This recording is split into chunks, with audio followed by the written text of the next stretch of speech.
Firstly, I just want to say a massive thank you for everyone that watched my first video. The messages of support, it was unexpected and I really appreciate it. Thank you very much. So I just want to have a really quick chat about food production. When people talk off-grid, they really talk about utilities first. So electricity, water, waste utilities, these are kind of the first things people think of. And food production kind of becomes a little bit of an afterthought unless you're actually a keen gardener. So I actually value the food production as the highest element in that tree. If you look at COVID and what happened during the first COVID wave and then following up on the Delta wave, people went out and bulk bought toilet paper. So I ain't making my own toilet paper. If there's toilet paper shortages in the future, I'm just going to have to roll with those punches. The next thing that happened was that there were food shortages. If everyone just went out and brought normally as they needed to, we wouldn't have had any shortages. I want to be able to be self-sufficient for a period of time. So I'm not saying that I'm going to wholly live off my land, okay? I don't have that expectations.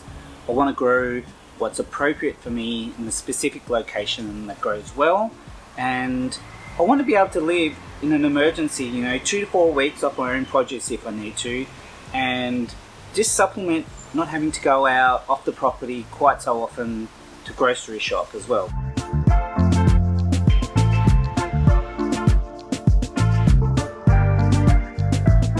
So what does that mean? My gardening comes down to 3 elements.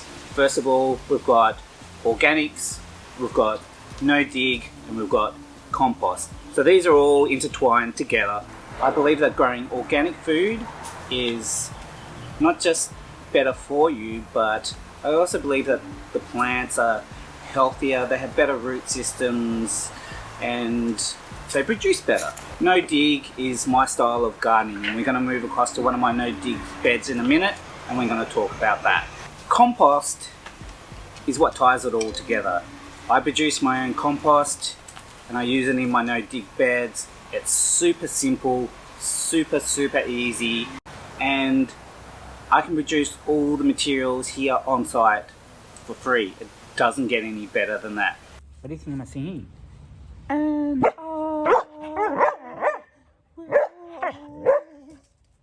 hey Bill, what's wrong with my singing? Beauty.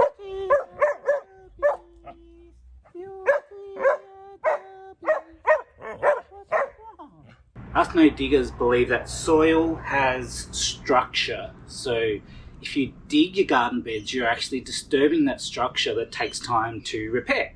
There's lots of interesting reading you can do around mycorrhizal and fungi soil structures, and I'm going to put a link to one of my favourite books on the topic in the description. What I find that also happens is that when you dig, you actually disturb all the dormant weed seeds in your soil, and you get a much bigger weed problem from digging as well.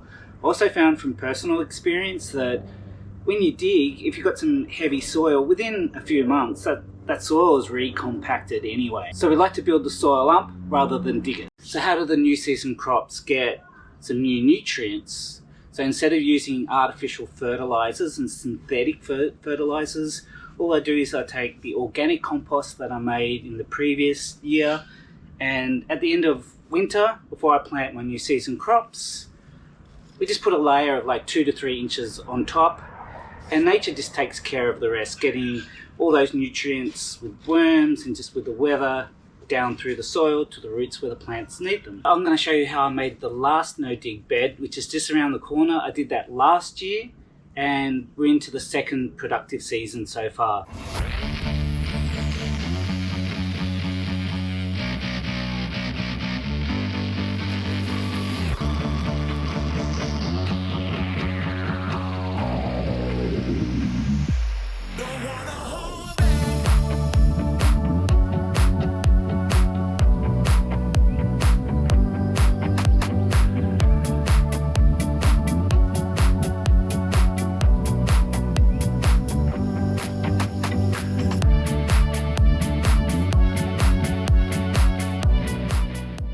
Okay, this is actually future Jason, and I've already built this bin. We're going to go back and actually build it in a minute, but I just want to tell you how simple composting is, and that there's only 2 very simple rules you need to follow in order to make compost.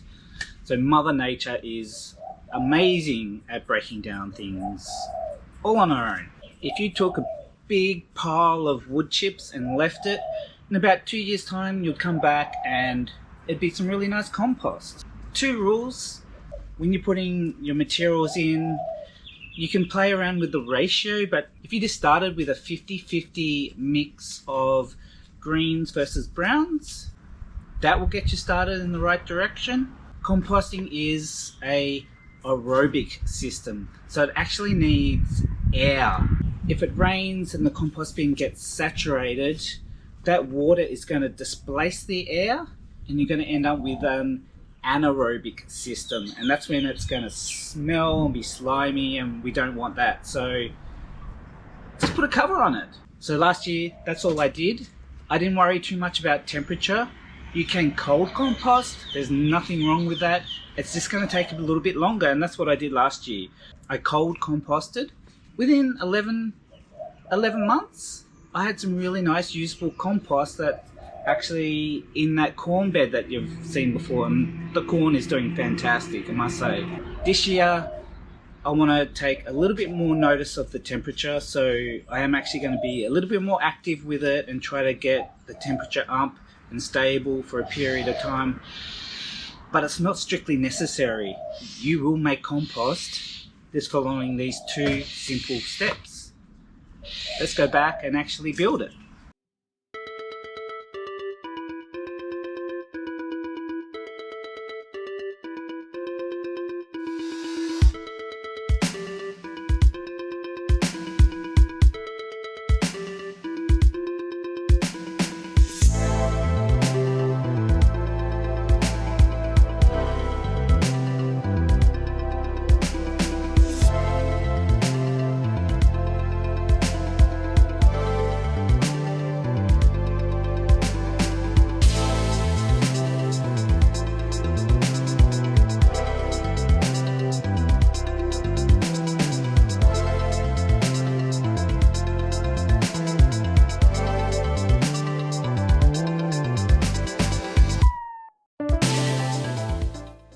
This bin is huge. It's a little bit too big, and it's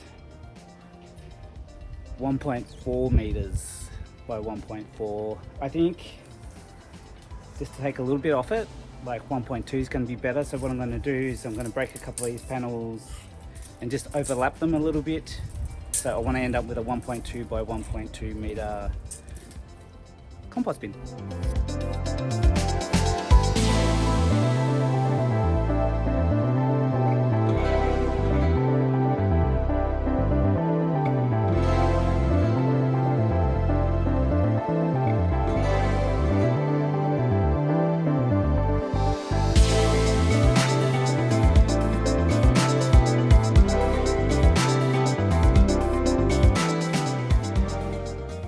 Let's look at materials now. So lawn clippings are very high in nitrogen, and I've also got some green prunings as well, so they're excellent to use. Over the back we've got some dried leaves that I've just been collecting, and a bunch of like mostly dried weeds, dried grasses that I've pulled from the side of the house, and they're a mixture of green and brown. These are coffee grounds from my local cafe, which are high in nitrogen, so it's actually a green, and they're awesome.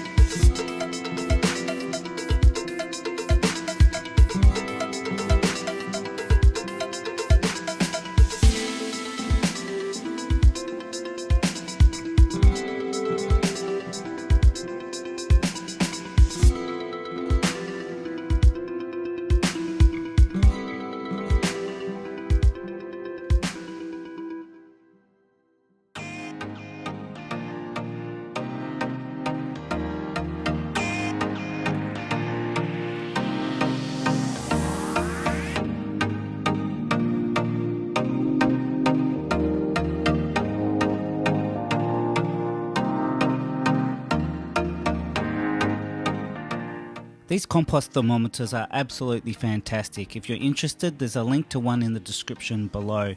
So on day 1, it came in at around 21 degrees Celsius. The next day, it already jumped up to 46 degrees Celsius. And later that week, on day 6, it was hovering around 48 degrees Celsius. So I'm super happy with that. And that's it for today's episode. I hope you enjoyed it and maybe even learned something. If you have any questions for me, please leave a comment and I will definitely make a response. Thanks so much for watching. Take care and see you next time.